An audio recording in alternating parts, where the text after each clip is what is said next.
Hello po, maligayang panonood sa inyong lahat. Pasintabi po pala sa mga kumakain dyan.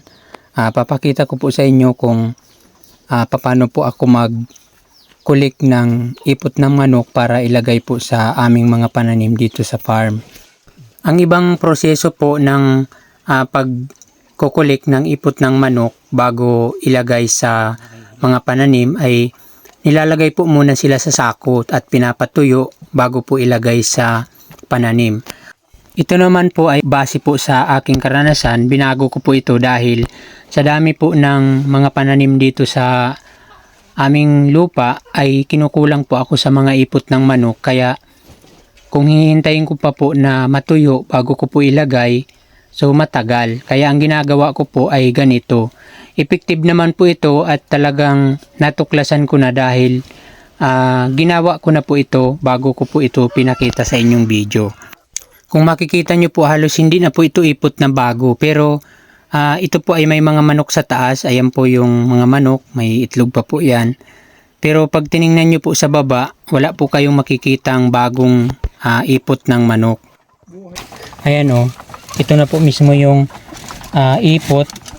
Ayan o, na-convert na po silang organic. So, pwede mo na po itong direktang ilagay sa puno ng halaman. Kasi ito po, nilalagay po namin ito sa puno ng kalamansi. So, maganda po itong ilagay.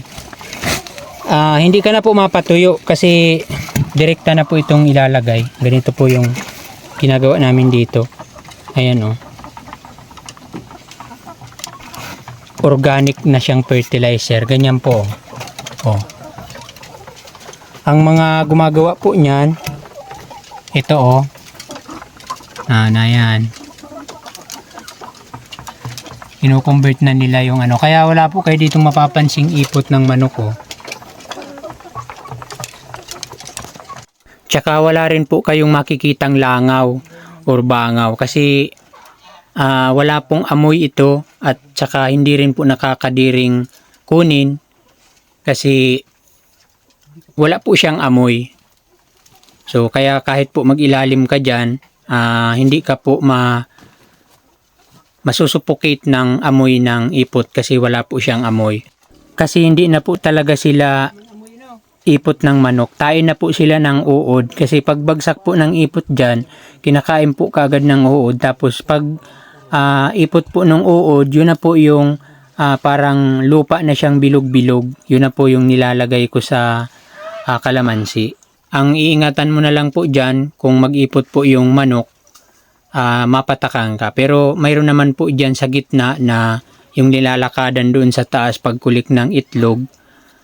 Dyan po tatapat yung tao na kukuha ng ipot. Kaya hindi naman po mababagsakan kaagad-agad ng ipot ng manok kung di ka po talaga tatapat mismo doon sa pinakang tapat ng manok.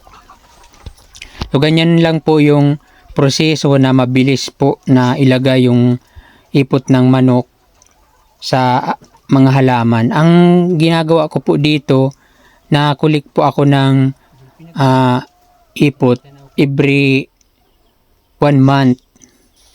Saka po ako nakuha. Diretso na po yan. Pagkatapos pong kunin, pagkaubos po niyan, diretso po lagay po sa mga puno ng kalamansi. Nagsubok na rin po ako nito. Nilagay ko po mismo sa pinakang puno ng kalamansi. Hindi naman po namatay yung kalamansi. Gumanda po yung kanyang mga dahon at lumago yung kanyang mga sanga. Ito na po yung mga nilagyan ko nung una, naobserbahan ko po na maganda, kaya ganito na po yung ginagawa ko sa ngayon. Ito po yung mga lalagyan namin kalamansi oh, mga mabababa pa siya. Ayan oh. Pagka sa malayo po kasi hindi siya natatanaw. Doon po kami malagay sa bandang taas kasi dito tapos na dito maglagay nung isang harvest ko ng ipot. Tapos na dito.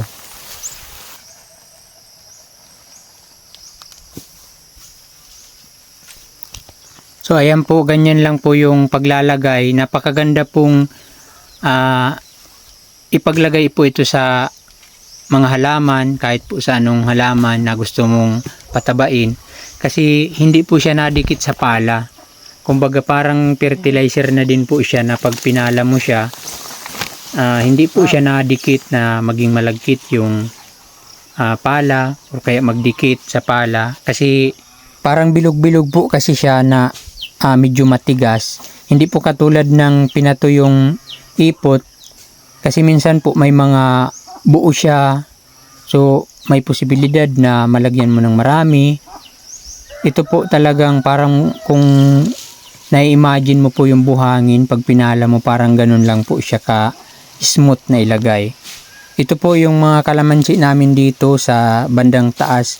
Ito po ay napigsot na po siya, gawa ng ang ginagamit ko po dati ditong fertilizer ay yung 14-14 na fertilizer. So nasubukan ko po yon. Pagka naglagay ka po, ang epekto niya po ay halos 20 days lang. So kailangan mo na naman po maglagay ng ulit. Kaya lang, ang epekto niya po sa kalamansi, mabilis pong mawala yung epekto niya. Tapos minsan po nagkakaroon po ng punja yung kalamansi. Ang dami po namatay namin ditong kalamansi. So ngayon po, ito na po yung nilalagay ko, kasi natutuwa po ako sa resulta at nagigreen po yung dahon. Unlike po dati na yung 14-14 po yung gamit ko, halos po nagdidilaw po yung mga dahon niya. Ito po ay halos 3 years na po ito. Ang mga kasabayan niya po ay ito po ang mga kasabay niyan. So ang laki po ng diferensya. Ito po kasi, ito po yung mga nalalagyan ko ng ipot dito. Dati po kasi ang alaga ko lang ditong manok ay yung mga panabong lang, yung mga native. So kakaunti po yung ipot. Kaya ang pinakang purpose ko rin po, kaya ako nag-alaga ng ganito karaming manok, para mailagay po dito sa kalamansi. Kasi ang kalamansi po namin dito ay 750. Ang laki-laki na po ng gastos namin dito, lalong-lalo na po nung magparabili kami ng 14-14. Kaya po ngayon pinagsusumikapan ko po na makabawi, kasi halos 4 years na po na wala pong balik itong gastos namin dito sa kalamansi. Kasi kapag 14-14 po yung gamit namin, halos 4-5 sako po yung nagagamit namin. At ang lagay po namin nun, hindi pa po kadamihan, tigkakaunti pa po sila. Kung i-compare mo po yung presyo ng ipot sa 14-14, ay sobrang mahal po yung bawat isang sakong 14-14. Kaya ang naisip ko po ay mag-alaga ng manok. May itlog na po yung manok, mayroon pa pong ipot. Kaya yung ipot po, nakikinabangan ko pa rin. Kung noon ko pa po natuklasan na mas maganda yung ipot na paglagay sa kalamansi, so sana ganito na po lahat yung aking mga kalamansi. Bumubunga na siya at mas mataas pa siya kaysa sa tao. Ganito po kataas yung kalamansi na halos mag-aapat na taon na.